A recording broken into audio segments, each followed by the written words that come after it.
Report ತೊಗೊಳಕ್ಕೆ ಬಂದಾಗ ಕೇಳ್ತಾರೆ, ಡಾಕ್ಟ್ರ್ ಕೇಳ್ತಾರೆ, ಏನು ಬಂತ ರಿಪೋರ್ಟ್ ಬಂತು ಏನಿದೆ ರಿಪೋರ್ಟು ಅಂತ. ನಿಮಗೇನೂ ಇಲ್ಲ ಅಂತ ಹೇಳ್ತಾರೆ. ನಾನು ನನ್ನ ವಿಷಯ ಕೇಳಲ್ಲ ಡಾಕ್ಟರ್, ನಾನು ಪಾರ್ವತಿ ವಿಷಯ ಕೇಳ್ತಾಯಿದ್ದೇನೆ, ಪಾರ್ವತಿಗೆ ಏನಾಗಿದೆ ಅಂತ ಕೇಳ್ತಾರೆ. ನೀವು ಕೂತ್ಕೊಳ್ಳಿ ಅಂತ ಹೇಳ್ತಾರೆ. ಆವಾಗ ಪಾರ್ವತಿಗೆ ಏನು ಅನ್ನೋದು ಹೇಳ್ತಾರೆ. ಆ ಜಾಗದಲ್ಲಿ ಅಣ್ಣ ಅವ್ರ ಭಾವನೆಗಳು ನೋಡ್ಬೇಕು ನೀವು. ಇದು ಒಬ್ಬ ಡೈರೆಕ್ಟ್ರ್ ಹೇಳಿದ್ರೆ ಬರೋದಿಲ್ಲ. ಆ ಕಲಾವಿದ ಇದ್ದಾರಲ್ಲ, ಅವರು ಪರಕಾಯ ಪ್ರವೇಶ ಮಾಡಬೇಕು ಆ ಪಾತ್ರದೊಳಗೆ, ನನ್ನೊಳಗಲ್ಲ, ಆ ಪಾತ್ರದೊಳಗೆ ಪರಕಾಯ ಪ್ರವೇಶ ಮಾಡ್ತಾ ಇದ್ದಿದ್ದರಿಂದನೇ ರಾಜ್ಕುಮಾರ್ ಅವರು ಅವತ್ತಿಂದ ಹಿಡಿದಿಂದ ಇವತ್ತಿನವರೆಗೂ ಅವ್ರು ಟಸ್ಸೆ ಹೊಡೆದಿರೋಕ್ಕೆ ಅದೇ ಕಾರಣ. ಸುಮ್ಮನೆ ಅವರು ಪಾರ್ಟ್ ಮಾಡಿಬಿಡಲ್ಲ, ಅದು ಅವ್ರು ಅನುಭವಿಸ್ತಾರೋ ಅದನ್ನು.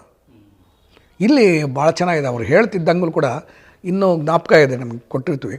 ಆವಾಗ ಒಂದು ವಾಕಿಂಗ್ ಸ್ಟಿಕ್ ಇರುತ್ತೆ, ಅಣ್ಣವ್ರು ವಾಕಿಂಗ್ ಸ್ಟಿಕ್ ಮೇಲೆ ಕೈಗೆ ಇಟ್ಕೊಂಡು ಹಿಂಗೆ ಅಂತಾರೆ, ಯಾವಾಗ ಜೀವನದ ಊರಿಗೂ ಅಲ್ಲಿ ಸ್ಥಿತಿನೇ ಚೆನ್ನಾಗಿಲ್ಲ, ಅವಳ ಕ್ಯಾನ್ಸರ್ ಆಗಿದೆ ಅಂತ ಹೇಳಿದ ತಕ್ಷಣವೇ ಹಿಂಗೆ ಇಟ್ಕೊಂಡಿರ್ತಾರಲ್ಲ, ಆ ವಾಕಿಂಗ್ ಸ್ಟಿಕ್ ಬಿದ್ದೋಗುತ್ತೆ.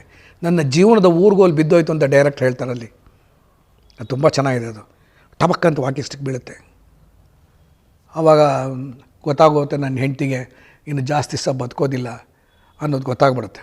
ಅದನ್ನು ತೋರಿಸ್ಕೋಬಾರ್ದು, ಮನೆಗೆ ಬಂದು ತೋರಿಸ್ಕೋಬಾರ್ದು. ಸೊ ಅದಕ್ಕೆ ಮನೆಗೆ ಬರ್ತಾನೆ. ಬರಕ್ತಿದ್ದಂಗೆ ನಾವು ಏನು ಮಾಡಿದ್ದೀವಿ ಅಂತ ಹೇಳಿದ್ರೆ ವಿಷುವಲ್ ಎಫೆಕ್ಟ್ಸ್ ಕೊಡಬೇಕು. ಅಂದರೆ ಅವನ ಮನಸ್ಸಲ್ಲಿ ಆಗಿದೆಯಲ್ಲ ಆ ಪರಿಣಾಮಕ್ಕೆ ಪೂರ್ವಕವಾಗಿ ನಾವು ದೃಶ್ಯನ ಸೃಷ್ಟಿಸಬೇಕು. ಆ ಪೀರಿಯಡಲ್ಲಿ ನಾವೇನು ಇಟ್ಕೊಂಡು ಮಳೆ, ಗುಡುಗು, ಸಿಡ್ಲು ಇವೆಲ್ಲ ಬರುತ್ತೆ. ಇವನು ಮನೆ ಬರೋ ಹೊತ್ತಿಗೆ ಮಳೆ, ಗುಡುಗು, ಸಿಡ್ಲು ಎಲ್ಲ ಇರುತ್ತೆ. ಸ್ಟುಡಿಯೋ ಒಳಗೇ ಮಳೆ ತರಿಸಿ ಎಲ್ಲ ಮಾಡಿದ್ದೀವಿ. ಸೊ ಮಳೆ ಬರ್ತಾಯಿರ್ತೆ, ಕಾರಲ್ಲಿ ಬಂದು ನಿಲ್ಲಿಸಿ ಅಲ್ಲಿ ಮನೆ ಹೊರಗಡೆ ನಿಂತ್ಕೊಂಡು ನೋಡ್ತಾರೆ. ಬಾಗಿಲು ತೆಗೆದಿರುತ್ತೆ. ಆ ಸಮಯದಲ್ಲಿ ಮನೆಯಲ್ಲಿ ಕಥೆಯಲ್ಲಿ ಮಕ್ಕಳುಗಳೆಲ್ಲ ಬೇರೆ ಹೊರಟೋಗಿರ್ತಾರೆ.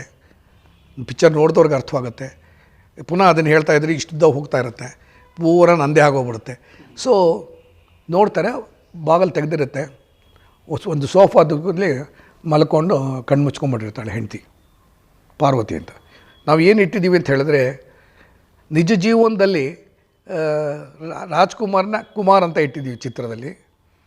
ಇನ್ನೂ ಕೊಂಚ ವಾಸ್ತವಿಕವಾಗಿ ಇರಲಿ, ಪಾರ್ಟ್ ಮಾಡುವಾಗ ಮನಸ್ಸು ತುಂಬಿ ಇದು ಮಾಡೋದಕ್ಕೆ ಬರಲಿ ಅಂತ ಪಾರ್ವತಿ ಅಂತ ಇಟ್ಟಿದ್ದೀವಿ ಹೆಂಡತಿಗೆ. ಆಮೇಲೆ ಒಬ್ಬ ಮಗಳಿರ್ತಾಳೆ ಪೂರ್ಣಿಮಾ ಅಂತ. ಹೌದು, ಅದು ಅವತ್ತು ಪೂರ್ಣಿಮಾ ಆ ಮಕ್ಕಳು ಇದ್ದರು. ಅವರು ನಾವು ಏನು ಮಾಡಿದ್ದೀವೋ ಅದೇ ಆಗಿದೆ ಜೀವನದಲ್ಲಿ ಅಲ್ಲಿ. ಸೊ ಅಲ್ಲ, ಆ ನಂತರದಲ್ಲಿ ಪೌರ್ಣಿಮಾ ಅವಳು. ಸೊ ಈ ಮೂರು ಮಕ್ಕಳು ಬೇರೆ ಹೊರಟೋಗಿರ್ತಾರೆ.